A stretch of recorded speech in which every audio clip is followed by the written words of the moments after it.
Kakak, kotak obrolan seperti itu. Tawa suram dan dingin bergema. Lingkungan sekitarnya tampak suram. Di lembah pegunungan, langit cerah tertutup awan mendung. Lingkaran cahaya kuning turun lapis demi lapis dari langit, seperti sangkar cahaya raksasa yang menutupi seluruh lembah gunung. "Siapa ini?" kata Dewa Kue dengan mata geram. "Apa yang salah? Apakah Anda ingin melawan jika Anda tahu siapa saya? Apakah kamu bahkan memiliki kemampuan itu?" Suara yang suram dan dingin itu agak menunjukkan sedikit kepuasan, tapi lebih dari itu. Itu memunculkan semangat yang mendominasi. Bagaimanapun kalian berdua hanyalah dewa tingkat 2, keduanya tidak tahu bagaimana cara bertarung. Sungguh sia-sia memiliki dewa seperti kalian berdua di alam ilahi kami. Sosok kuning secara bertahap muncul dari jauh. Dia tampak berjalan sangat lambat. Sebaliknya, sosok di depan Dewi 9 warna dengan cepat menjadi lebih besar dan lebih jelas. Sosok itu milik seorang pria berwajah galak dan berperut buncit. Tubuhnya perkasa, tingginya sekitar 3 meter. Seluruh tubuhnya memancarkan lingkaran cahaya kuning tua yang kuat. Di belakang kepalanya ada lingkaran cahaya kuning gelap. Sudah ada sekitar 7 lingkaran-lingkaran cahaya yang menyatu. Dia memiliki mata kecil yang tidak memandang Dewa Pemanggang dan Dewi 9 warna. Sebaliknya, matanya yang serakah menatap nasi goreng di atas meja. Wangi, sangat enak. Dewa masak ini juga memiliki beberapa manfaat. Nanti, Anda akan menjadi koki di tempat ini. Hahaha. Aku sudah lama menunggu hari ini. Dewa masak mendengus dengan jijik. Bagaimana bisa kamu begitu sombong dengan penampilan yang merajalela seperti ini? Dewi 9 warna menganggukkan kepalanya, berkata, "Apalagi itu jelek." Pria aneh dengan lingkaran kuning tua menegang, berteriak dengan marah, "Kamu berani memanggilku jelek?" Sang Dewa Pemanggang berkata dengan arogan, "Dilihat dari kepribadianmu. Bukankah itu tidak cukup jelek? Apakah Anda tahu apakah kami ini atau tidak?" Pria aneh dengan lingkaran kuning tua itu menyeringai dan berkata, "Aku tahu, pasti tahu. Kalian berdua dan Dewa Laut berasal dari daratan yang sama. Terlebih lagi, bukankah kalian pernah bermitra? Apakah Anda ingin memberitahu saya ini?" Sang Dewa Kue bertanya secara mistik. "Apa kau tidak takut?" Pria aneh dengan lingkaran kuning tua berkata sambil tersenyum, "Saya aslinya adalah seorang adep Hagia. Saya takut, sangat takut, saya sangat takut sampai mati." Hahaha. Tawa bergema tanpa sedikit pun rasa takut. Wajah Dewa Kue menjadi gelap. Lawan sudah tahu tentang hubungan antara dia, istrinya dan Dewa Laut, namun masih berani muncul. Pasti ada sesuatu yang tersembunyi. Setelah itu, wajahnya tiba-tiba berubah menjadi kulit yang menawan dengan senyuman lebar, lalu berkata, Anda awalnya adalah adep Hagia. Jika Anda ingin makan sesuatu, Anda hanya perlu memberi tahu saya. Merupakan kehormatan bagi saya untuk melayani Anda sebagai koki. Jadi, kami akan pergi. Kami sama sekali tidak ingin bertengkar. Soalnya, saya sendiri yang memasak untuk Anda, dan saya akan membiarkan istri saya menyajikan minuman untuk Anda. Apa yang Anda pikirkan? Dewi 9 warna segera terbiasa dengan kepribadiannya yang tidak tahu malu. Dia dengan dingin menatap Adep Hagia dengan corak acuh tak acuh. Adep Hagia terkejut, lalu segera tertawa terbahak-bahak. Baik, baik, ini bagus. Orang bijak beradaptasi dengan keadaan apapun. Anda telah menyelamatkan saya dari membalik tangan dan kaki saya. Kalian berdua ikuti aku. Setelah kata-katanya, dia membalik lengan bajunya. Kekuatan magnet yang kuat ditransmisikan melalui lengan raksasanya. Sebuah sangkar besar seperti mulut binatang muncul menghisap Dewa Pemanggang dan Dewi Sembilan Warna.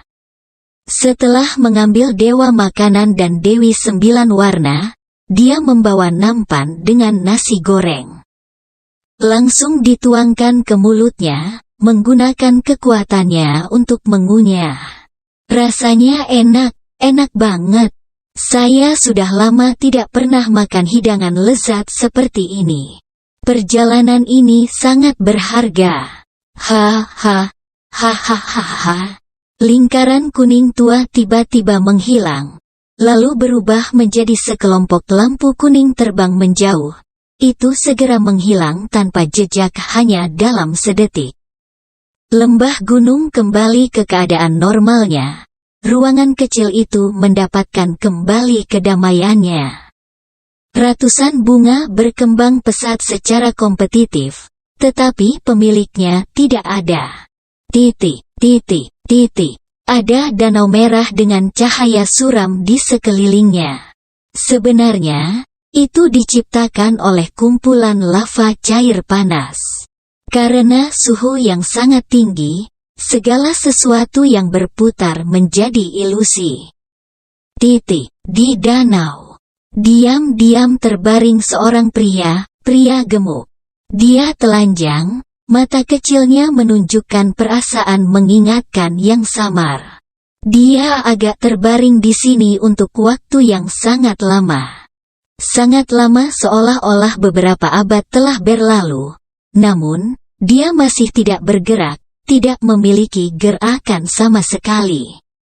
Jika melihat dengan hati-hati, seseorang akan menemukan setengah terlihat setengah cahaya merah keemasan tersembunyi di dahinya. Di sekitar tempat dia berbaring ini, kekuatan utama langit dan bumi telah berubah menjadi atribut api karena lava cair. Aliran energi api ini dengan bebas bergerak keluar masuk tubuhnya. Lava cair panas menyebar ke seluruh danau. Warna merah gelap samar yang awalnya tidak jelas secara bertahap muncul. Langit di atas danau lava cair panas tetap merah, tapi kemudian dengan sangat cepat warna merah tua membesar dan menutupi seluruh cairan panas danau lava. Seluruh langit tampak mendung dan suram. Aura yang berbeda mulai menempati udara di sekitarnya. Awalnya, aroma ini sangat ringan. Namun, itu segera menjadi padat namun sangat halus dan halus.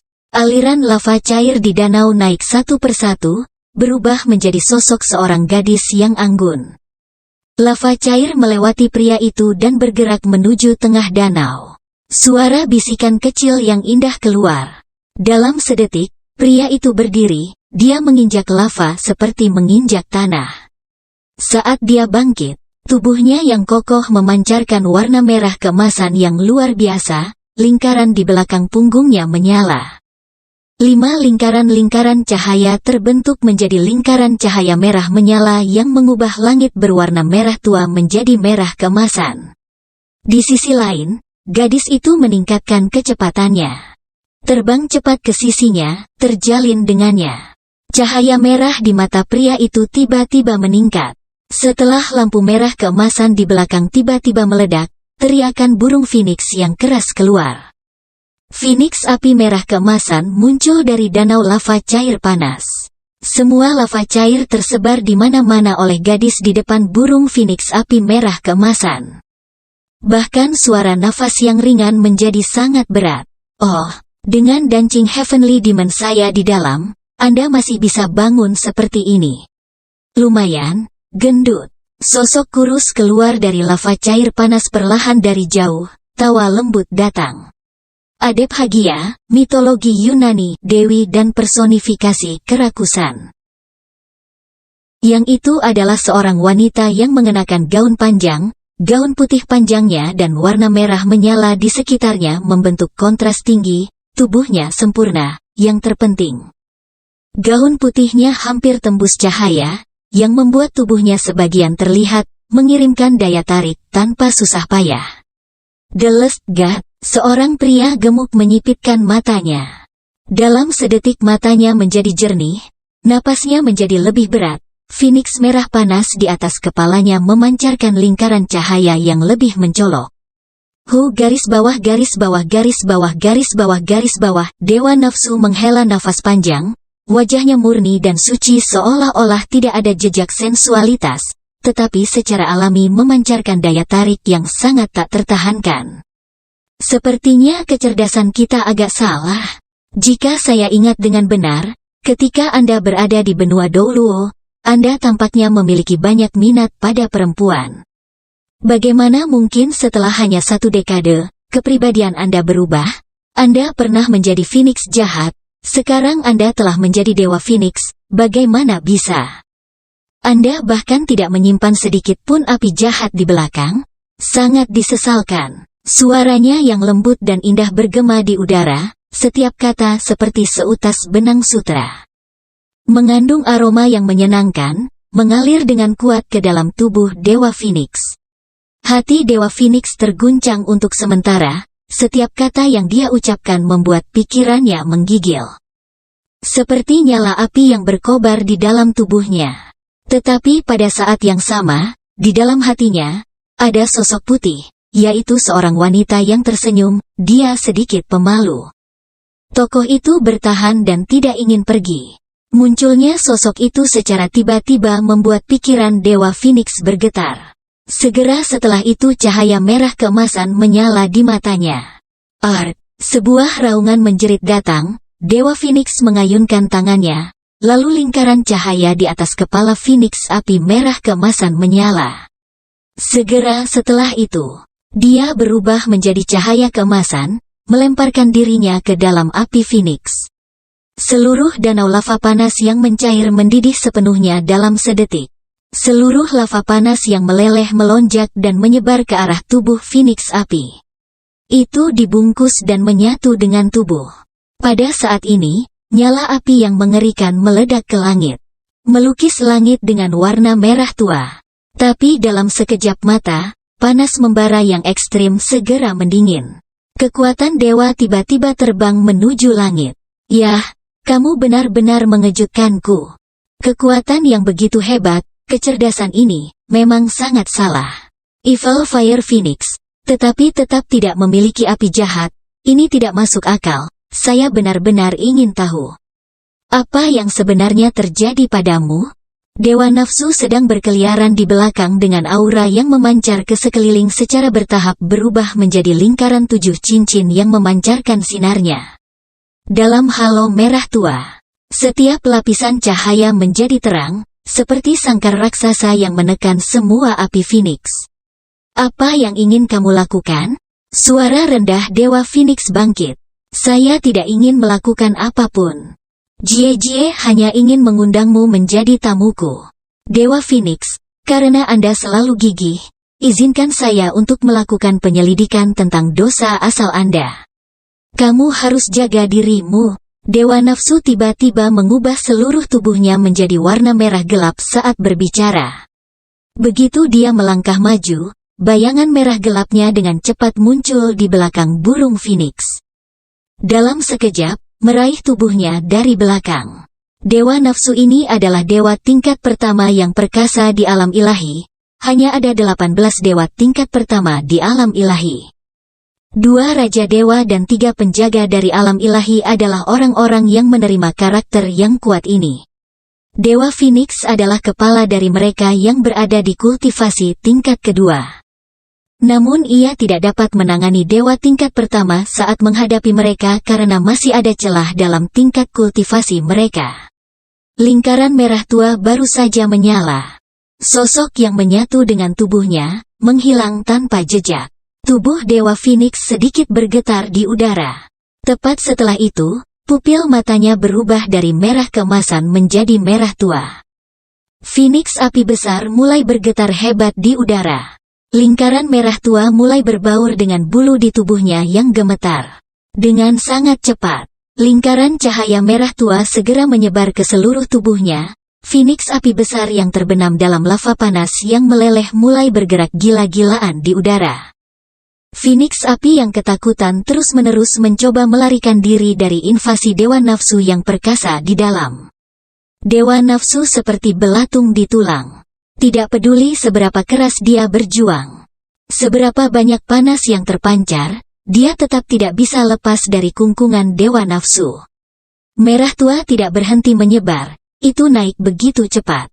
Setengah dari tubuhnya sudah tertutup warna merah tua. Phoenix api berangsur-angsur menjadi sunyi, menuruni danau lahar panas yang terbakar. Tampaknya dia mulai jatuh. Bisa dengan mudah tenggelam ke tempat sensualitas yang paling dalam. Pada pupil burung Phoenix, gambar berkedip tanpa henti. Itu adalah pikiran batinnya yang berinteraksi dengan nafsu. Yang merupakan hal yang paling orisinal. Dewa Nafsu adalah yang paling perkasa di daerah itu. Dia memanfaatkan nafsu asli Sien untuk mengambil kendali, mengubah mereka menjadi budaknya, dan yang lebih penting, menghancurkan kultivasi mereka secara drastis. Di antara banyak dewa di alam ilahi, Dewa Nafsu adalah dewa dosa asli terkuat, kemampuannya sangat kuat. Bahkan Raja Dewa tingkat pertama tidak berani membiarkannya menembus ke dalam jiwanya. Dewa Phoenix tidak mudah ditembus.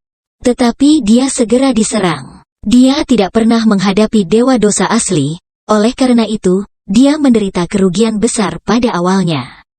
Lingkaran merah tua secara bertahap menyebar ke dada Dewa Phoenix. Terus naik, menempati kepalanya. Sama seperti ini, Dewa Phoenix dibatasi oleh nafsunya sendiri. Oleh karena itu, jatuh ke dalam kendali Dewa Nafsu. Tapi, pada saat itu, tubuh Dewa Phoenix tiba-tiba jatuh tersendat. Waktu sepertinya berhenti berdetak. Dewa Phoenix menggagap beberapa kata, "Nenek, aku sangat merindukanmu." Detik berikutnya, cahaya merah keemasan seperti giok menyala di dahinya.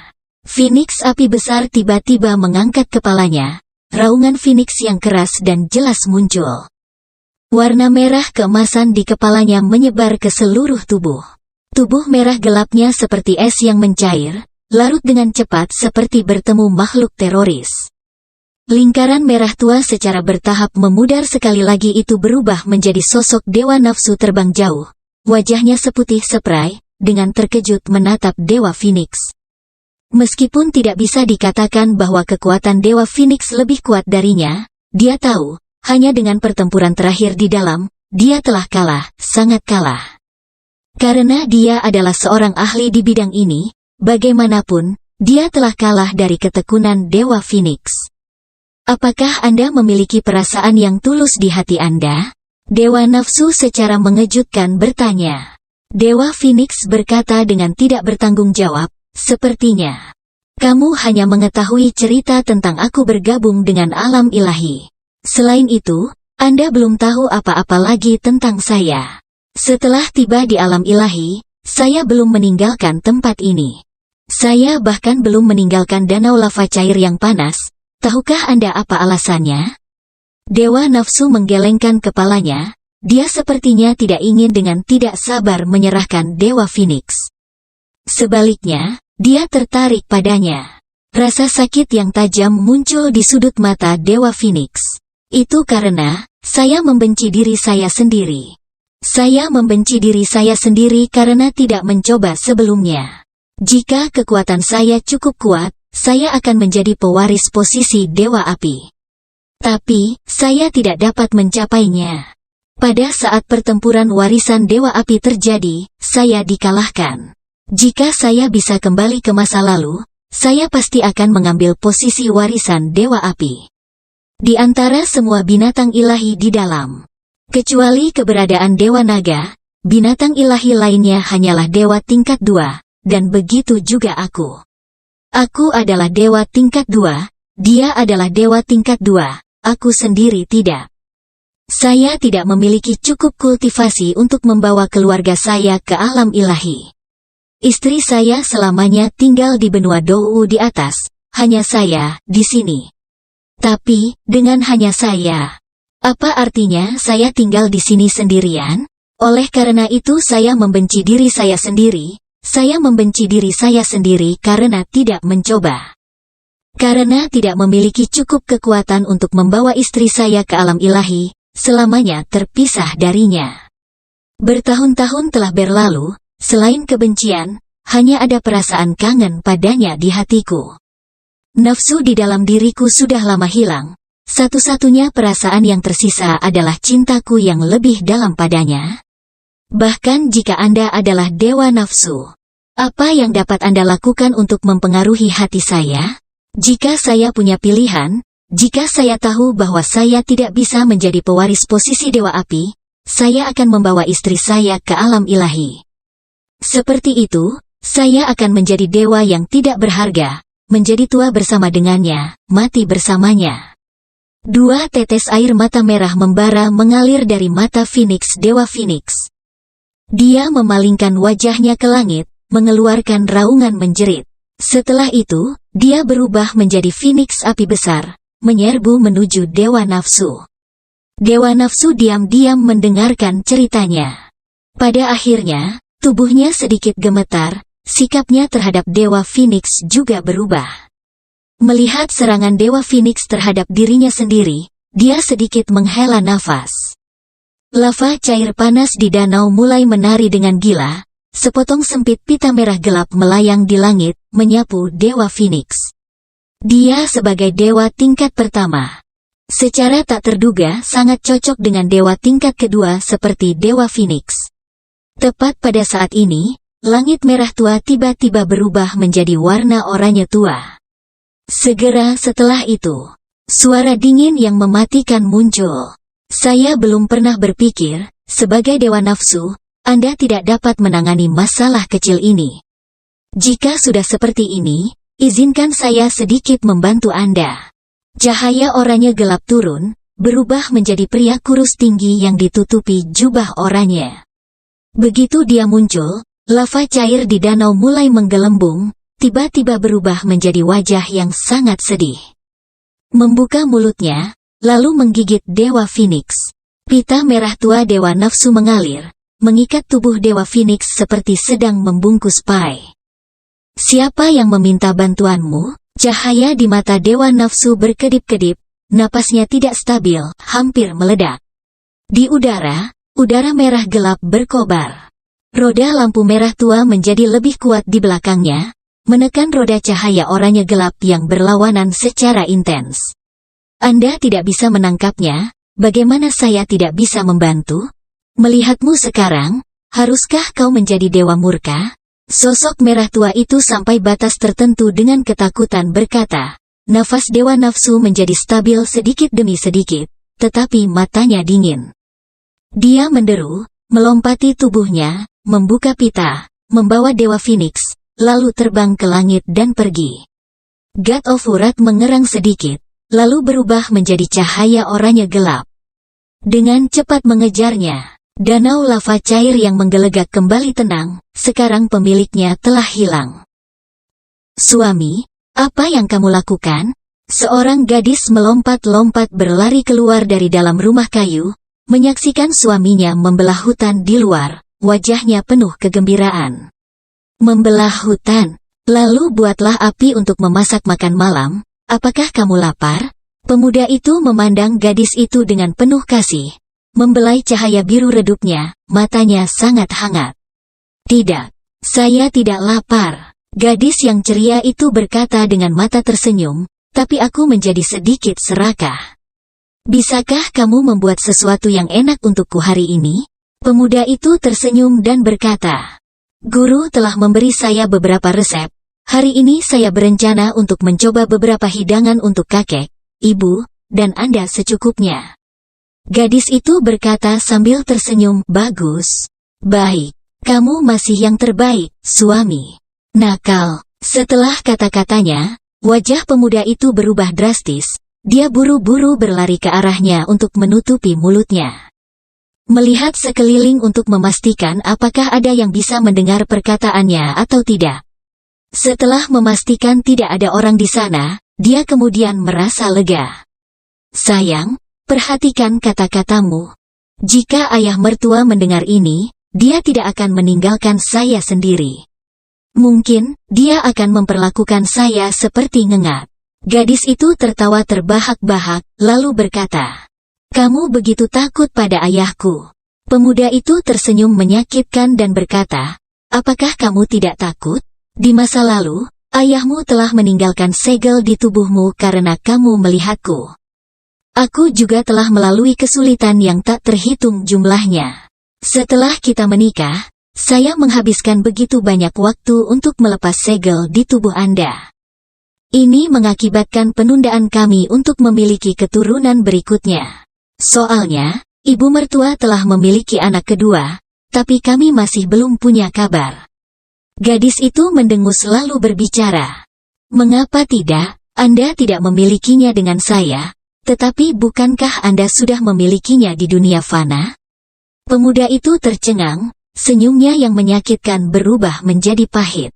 Mengatakan itu tidak membantu apa-apa, kita telah berada di alam ilahi selama lebih dari 20 tahun, dunia fana telah melalui banyak perubahan, semula saya seharusnya tidak punya anak di sana. Saya tidak akan pernah tahu berapa banyak generasi telah berlalu setelah anak itu. 1 tahun di alam ilahi adalah 10 tahun di dunia fana, benua Douluo juga telah melewati 10.000 tahun. Mata gadis itu menjadi lebih lembut, berkata dengan nada meminta maaf, "Saya benar-benar minta maaf. Suami, saya tidak bermaksud begitu. Kami sudah lama tidak punya anak. Saya sangat khawatir saya tidak bisa memberikan Anda keturunan." Pemuda itu menutup mulutnya, sambil tersenyum berkata, "Tidak ada gunanya membicarakan hal-hal itu. Bersamamu adalah hadiah terbesar saya dari surga. Apalagi kalau kita ingin punya anak, kita harus mendengarkan ibu mertuaku, bekerja lebih keras." Kakak. Setelah berkata, tangannya dengan tenang mengulurkan tangan ke arah lekuk tubuh gadis itu. Keluar. Dia mendorong tangannya, wajahnya memerah. Meskipun mereka telah menikah selama lebih dari 20 tahun. Penampilan mereka tidak jauh berbeda dibandingkan ketika mereka pertama kali datang ke alam ilahi. Bahkan rasa malunya pun sama.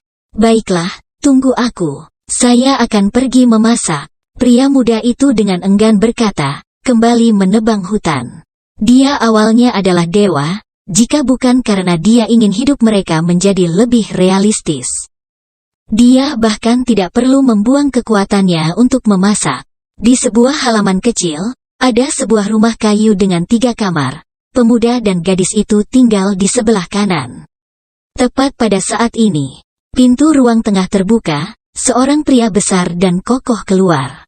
Pria ini berusia sekitar 30 tahun, rambut kuningnya terawat rapi, wajahnya tampan, kedua pupilnya agak marah.